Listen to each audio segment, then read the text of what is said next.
Leo tumepata fursa ya kutembelea ZMA au Mamlaka ya Usafiri Baharini, na mimi na naibu waziri mpata fursa hii, na madhumuni yetu makubwa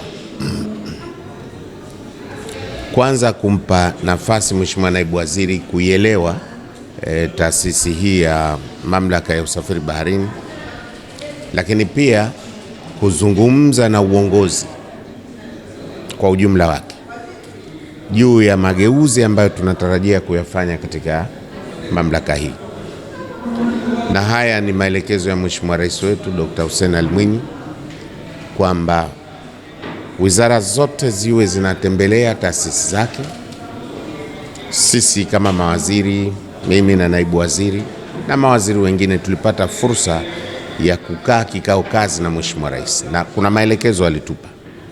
Sasa maelekezo yale ni lazima tuyafikishe pia kwa taasisi zetu, kwa uongozi wa taasisi zetu, na wao wafikishe kwa wafanyakazi walioko chini yao. Kwa hivyo hilo lilikuwa la pili, kwamba tumekuja kuhakikisha kwamba yale maelekezo tuliyoyapewa yanawafikia wafanyakazi wetu wote. Na kwa maana hiyo sasa, katika kipindi hichi, kipindi cha pili cha serikali ya awamu ya 8, tumejipanga na kudhamiria kufanya mambo makubwa sana ya kutekeleza miradi yetu ya maendeleo katika sekta zote, lakini pia katika sekta yetu hii ya uchukuzi, lakini pia na ujenzi. Nao tunapita kwenye taasisi zetu hizi kuhakikisha kwamba ile mipango ya serikali iliyodhamiriwa kukamilika inakamilishwa, lakini pia kuja na kubuni miradi mingine mipya ya maendeleo ambayo tutaweza kuitekeleza katika kipindi hichi. Sasa hilo ndio lilokuwa lengo kuu, na mamlaka hii ya usafiri baharini ina umuhimu wa kipekee kwa visiwa vyetu, sababu suala kubwa ni usalama, na husika na usalama wa abiria wanaosafiri katika usafiri huu wa baharini. Lakini vile vile mamlaka hii inasimamia pia mazingira yetu ya baharini. Tunayalindaje mazingira yetu ya baharini? Wanahusika, lakini pia wanahusika na usajili wa vyombo vya baharini, iwe vyombo vyetu vya ndani, lakini pia na usajili wa vyombo vya nje, kwa maana international registry. Sasa ukitazama haya yote yana umuhimu wa kipekee, na hasa tukitilia maanani kwamba serikali yetu imedhamiria kwa dhati kabisa kutekeleza sera ya uchumi wa bluu. Jambo ambalo nahitaji zaidi kutoka kwenu ni masuala ya nidhamu na uwajibikaji, kwa sababu unaambiwa haki na wajibu ni watoto pacha. Isiwe kwamba unadai haki tu, nipatiwe hichi, nipewe kile, niende mafunzo, nisafiri, lakini ule wajibu wako kama mfanyakazi hutimizi. Itakuwa bado hatujafikia yale malengo. Kwa hiyo timiza wajibu wako, kwa sababu na imani kila mmoja kulingana na nafasi yake kuna mpangilio wa kazi ambao kapangiwa. Ile job description yako inakwambia kitu gani. Sasa ule ndo wajibu wako. Lakini haki yako ya msingi, manake serikali kila mmoja imeshampangia kumpa mshahara wake wa mwezi. Kwa hiyo kutokana na ule mshahara tunaolipwa kwa mwezi, manake sisi tuna deliver kitu gani. Kwa hiyo haki na wajibu lazima tutimize wajibu wetu, ili sasa serikali iangalie namna gani manake na sisi kufanya vitu vingine vilivyokuwa, yani tunakwenda extra mile kwa ajili ya kufikia mafanikio makubwa zaidi.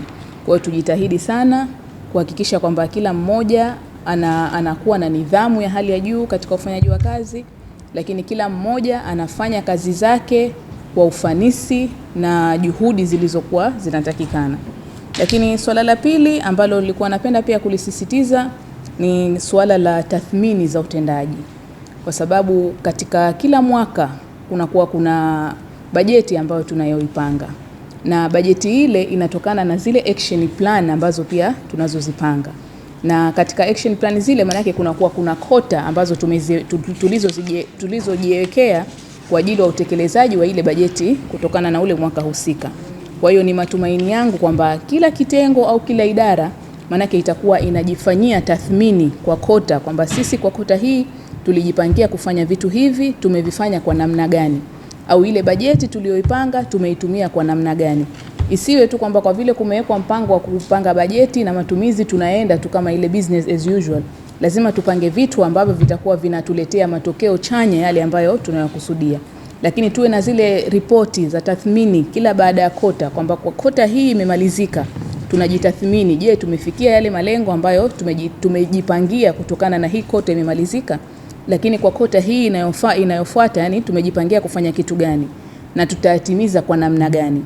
Kwa hiyo tulikuwa tunakwenda kwa utaratibu huo, manake hata ule ufanisi wetu wa kazi utakuwa unakuwa siku hadi siku, na haitotokea manake mtu akasema mimi sina kazi ya kufanya, kama tutakuwa tuna ule utaratibu wa kufuata zile bajeti pamoja na kujipangia zile kazi ambazo tunatakiwa kuzifanya kutokana na ule muda husika. Leo tulikuwa tuna ugeni wa ziara ya Mheshimiwa Waziri wa Ujenzi na Uchukuzi pamoja na Naibu Waziri. Ugeni huu au ziara hii imekuja kwa makusudi kufuatia agizo la Mheshimiwa Rais kutaka taasisi zitekeleze majukumu yake kwa ufanisi, na mawaziri waliahidi kutembelea taasisi zao moja baada ya nyingine kwa ajili ya kuboresha zaidi ufanisi.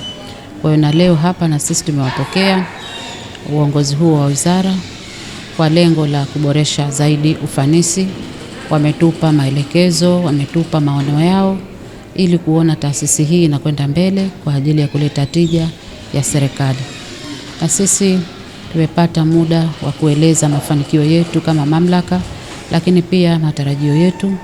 Tumewaelezea matarajio yetu yakiwemo kuimarisha usajili wa meli tunaofanya, kwa sababu kazi kubwa tunayofanya ni usajili wa meli. Kwa hiyo kuimarisha na kufanya kwa ufanisi zaidi usajili wetu wa ndani pamoja na wa kimataifa. Lakini pia tumeweza kuelezea mikakati yetu iliyopo, kujipanga zaidi katika search and rescue. Kwa matarajio yetu ni kununua boti maalum ya uokozi, itatusaidia katika kufanya operation, lakini pia katika utafutaji na uokozi. Pia tumeelezea swala la capacity building. Mamlaka ya usafiri baharini kama regulator au msimamizi mkuu wa masuala ya bahari, ya masuala ya vyombo vya usafiri baharini, tunatakiwa tuwe na capacity au elimu ili tuweze kusimamia vizuri huduma za bandari, meli pamoja na ukaguzi. Kwa hiyo tumejikita, mwelekeo wetu kwa mwaka unakuja ni kuboresha zaidi wafanyakazi na kuwapatia elimu stahiki waweze kutimiza majukumu yao.